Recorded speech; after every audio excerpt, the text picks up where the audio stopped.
Hello guys, welcome to Shraddha's mini blog. આજે તો મસ્ત તૈયાર થઈને ઓફિસ પહોંચી ગઈ હતી અને ઓફિસમાં મારા કોલિગનો બર્થડે હતો, પણ એ બહુ બિઝી હતો। અમે બધા કેક માટે રાહ જોતા હતા, પણ એ ભાઈ આવતા જ નહોતા। સો ફાઇનલી એ આવી ગયો છે કેક કાપવા માટે, પણ એમાં બી અમે લોકોએ બહુ નાટકો કર્યા હતા ફોટા પડાવવા માટે। જસ્ટ અમે લોકો એન્જોય કરતા હતા।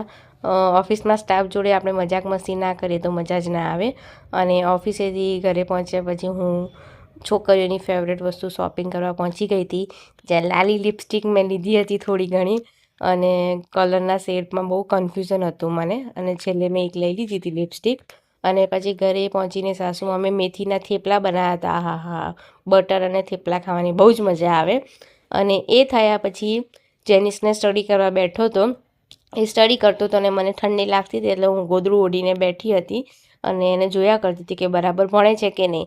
અને પછી એનું ભણ્યા પછી જેનિસ પણ સૂઈ ગયો હતો, તો એની પથારી એ તૈયાર કરી રહ્યો છે અને મસ્ત એ પણ હવે સૂવાની તૈયારીમાં આવી ગયો છે। સો ગાઈઝ, કાલે બ્લોગમાં મળીએ। Good night.